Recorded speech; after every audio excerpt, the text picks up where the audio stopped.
तो कैसे हो आप सब। राहुल सक्षम योजना चैनल पर आप सभी का स्वागत है दोस्तों। कच्चे कर्मचारी को लेकर खबर सामने आ रही है और बार बार खबर सामने आ रही है दोस्तों। पक्के करने की 3 नीतियां, कच्चे कर्मचारी की नौकरी सुरक्षित करने पर होगा मंथन।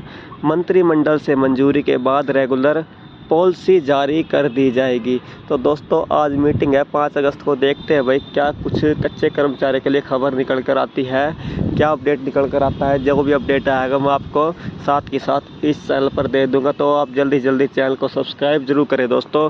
आगे मैं आपको दिखाता हूँ भाई कच्चे कर्मचारी को लेकर न्यूज दोस्तों। देखो दोस्तों, कच्चे कर्मियों की नौकरी सुरक्षित करने के मसौदों पर होगा मंथन। कैबिनेट की बैठक आज। मुख्यमंत्री नायब सिंह सैनी की अध्यक्षता में आज होने वाली कैबिनेट की बैठक में हरियाणा सरकार कच्चे कर्मचारियों की नौकरी को सुरक्षित करने के मसौदे पर मोहर लगा सकती है। साथ ही अग्निवीरों को नौकरी में 10% आरक्षण को भी मंजूरी देगी। मुख्यमंत्री पहले इसकी घोषणा कर चुके हैं। वही इसकी बैठक में विधानसभा के मानसून सत्र की तारीख भी तय हो सकती है और बैठक में 20 से अधिक एजेंडे रखे जाएंगे। एजेंडे को लेकर मुख्य सचिव टी.एस. प्रसाद सभी प्रशासनिक अधिकारी से बैठक कर प्रस्ताव ले चुके हैं। बैठक में सबसे अधिक महत्वपूर्ण मामला कच्चे कर्मियों की नौकरी सुरक्षित करने का होगा, क्योंकि 1 माह से ठेके पर रखे गए कर्मचारी आंदोलनरत और लगातार सीएम के साथ संवाद कर रहे हैं। कर्मचारी को लेकर सरकार ने पहले अधिकारी की एक कमेटी गठित कर रखी है। सेवा सुरक्षा प्रदान के लिए 3 अलग अलग ड्राफ्ट में अस्थायी कर्मचारी की अलग अलग लाभ देने का प्रस्ताव है। अतिथि शिक्षकों की तर्ज पर सेवा सुरक्षा अधिनियम में बहुत कम मानदेय दिया जा सकता है, जबकि अध्यादेश के ड्राफ्ट में समकक्ष नियमित कर्मचारी की न्यूनतम वेतनमान के बराबर एकमुश्त मानदेय देने का प्रस्ताव है। बैठक में अभी फैसला लिया जाना भाई 5 साल, 7 साल और 10 साल, क्योंकि दोस्तों आपको ही पता है भाई बहुत सारे कर्मचारी ऐसे जो कई साल हो चुके हैं विभागों में काम करते करते, तो भाई अब फैसला लेना बाकी है। भाई 5 साल वाले पक्के करते हैं, 7 साल वाले और 10 साल वाले कि कितने की सूची में शामिल किया जाए। मंत्रियों से चर्चा के बाद कर्मचारियों की नौकरी को लेकर नीति पर फैसला होगा। कैबिनेट की तय करेगा भाई सेवा सुरक्षा अधिनियम बनाए जाने या अध्यादेश लाए जाए। कैबिनेट से मंजूरी लेकर नीति बनाई जाएगी। तो दोस्तों आज ही बहुत अहम मीटिंग होने वाली है और जो फैसला निकल कर आएगा मैं आपको ज़रूर बताऊँगा दोस्तों।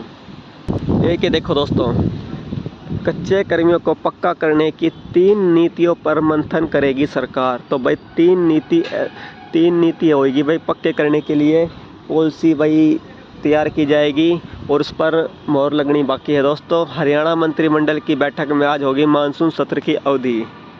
हरियाणा मंत्रिमंडल की सोमवार को होने वाली बैठक में विधानसभा के मानसून सत्र की तारीख तय की जाएगी। मंत्रिमंडल द्वारा मानसून सत्र की तारीख तय करने के बाद ये छोड़ो दोस्तों और आगे देखते हैं भाई कच्चे कर्मचारी की न्यूज कौन सी है।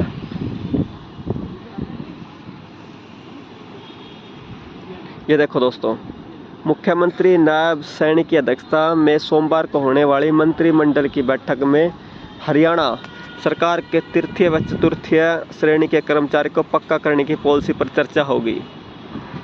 तो दोस्तों भाई ग्रुप सी और ग्रुप डी के जो कर्मचारी होते हैं ना, उनके पक्का करने की पॉलिसी पर चर्चा होगी। हालांकि यह लिखित मीटिंग का एजेंडा नहीं है, लेकिन राज्य सरकार के अधिकारी द्वारा तैयार 3 अलग अलग पॉलिसी को मंत्री के ध्यान हेतु बैठक में रखा जाएगा, ताकि सर्वसम्मति से सहमति बनाई जा सके कि कच्चे कर्मचारी के लिए किस तरह की पॉलिसी पर सरकार आगे बढ़े। मंत्रियों की सहमति के बाद मुख्यमंत्री द्वारा राज्य के मुख्य सचिव टी.एस. प्रसाद को फाइनल पॉलिसी के प्रारूप को अंतिम रूप देने के निर्देश दिए जाएंगे। मुख्यमंत्री नायब सिंह सैनी नेतृत्व वाले राज्य मंत्रिमंडल बैठक में फैसला होगा कि 5 साल, 8 साल, 10 साल। तो भाई आपको ये बता दी है भाई मैंने 5 साल या 7 साल या 10 साल वाले ही पक्के किए जाएंगे। अब देखते हैं भाई कौन से पक्के कर सकते हैं, 5 साल वाले या 7 साल वाले, 10 साल वाले। अभी देखना बाकी है दोस्तों, क्योंकि मंत्रिमंडल की बैठक होगी, उसके बाद ये फैसला निकल कर आएगा दोस्तों। और आगे मैं आपको दिखाता हूँ और खबर। ये देखो दोस्तों, दोनों पॉलिसी समान है, लेकिन इसमें अंतर केवल मानदेय और अस्थायी सेवा अवधि का है। तीसरा मसौदा भाई रेगुलर रेगुलराइजेशन नियमितीकरण नीति का तैयार किया गया है। सेवा सुरक्षा देने के लिए अलग अलग ड्राफ्ट में अस्थायी कर्मचारी को अलग अलग लाभ देने का प्रस्ताव है। सेवा सुरक्षा अधिनियम को लेकर बहुत कम मानदेय देने का प्रस्ताव है। और ये देखो दोस्तों भाई दूसरी खबर, कच्चे कर्मचारी को मिल सकती है सौगात, पिछड़ा वर्ग को निकाय में आरक्षण पर विधेयक लाने की तैयारी। तो दोस्तों भाई ये भी कच्चे कर्मचारी के लिए न्यूज है। और ये देखो भाई 3 मसौदों पर क्या होगा, ये बहुत ज़रूरी है दोस्तों। देखो,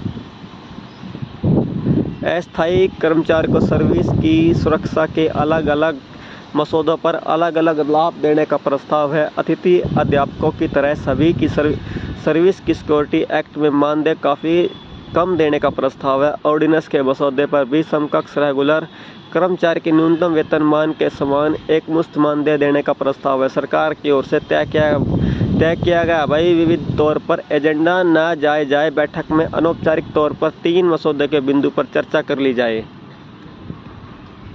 और वह चर्चा में जैसा फैसला हो वैसी पॉलिसी बना ली जाए। मंत्रिमंडल तय करेगा भाई सर्विस सिक्योरिटी एक्ट बनाया जाए और ऑर्डिनेंस जारी करने के बाद उसके बाद भाई विधानसभा में विधेयक लाकर पारित कर दिया जाए और मंत्रिमंडल की बैठक से मंजूरी लेने के बाद रेगुलेशन पॉलिसी जारी कर दी जाएगी। तो दोस्तों भाई आज 5 तारीख को भाई सभी मंत्रियों की बैठक होगी, उसमें भाई पॉलिसी सभी का आगे रखी जाएगी। ठीक है, तो कौन सी पॉलिसी सही है फिर उसको भाई आगे ले जाया जाएगा भाई विधानसभा में। तो विधानसभा में पारित करने के बाद विधेयक प्रस्ताव लाएंगे, उसको पारित करने के बाद मंत्रिमंडल उसको भाई मंजूरी दे देगा पॉलिसी का भाई। ठीक है, तो उसके बाद पता लगेगा भाई 5 साल या 7 साल या 10 साल वाले पक्का करते हैं, कौन से कर्मचारी को पक्का किया जाएगा। यह तो भाई पक्का भाई सी और डी कर्मचारी को ही पक्का किया जाएगा भाई, और कर्मचारी की अभी बात नहीं हो रही है। ठीक है ना दोस्तों, तो सी डी कर्मचारी ना उनके लिए ही बात हो रही है अभी, बस उनको ही पक्का किया जाएगा। बस ये देखना बाकी है भाई 5 साल या 7 साल या 10 साल कौन से कर्मचारी को पक्का किया जाएगा। ठीक है, तो जो भी खबर निकल के आएगी मैं आपको साथ के साथ बता दूंगा दोस्तों। ठीक है, और आप साथ के साथ चैनल को सब्सक्राइब करें दोस्तों। मिलते हैं नेक्स्ट वीडियो। धन्यवाद दोस्तों।